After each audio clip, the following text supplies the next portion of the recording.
video tutorial, we will see how to create alphabet triangle pattern. Let's move to Visual Studio Code and execute this pattern. In this pattern, every line begins with space characters. Those space characters are gradually decreasing line by line from 4 to 0, 4, 3, 2, 1, and 0.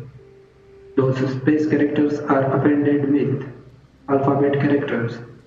Here, alphabet characters are gradually increasing line by line from 1 to 5, 1, 2, 3, 4, and 5. Along with every alphabet, a space character is appended. So let's see the code to print this pattern.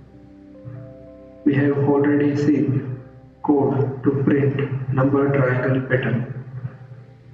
Run this file in the terminal. py triangle.py. This code is to print number triangle pattern. Now here we need to modify some of the code to print alphabet triangle pattern. Remove this one.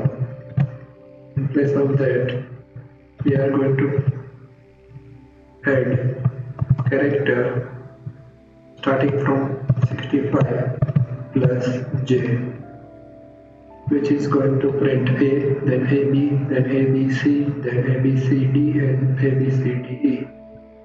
Run py triangle.py file in the terminal. This is our expected triangle pattern. In the next video tutorial, we will see how to print alphabet triangle pattern.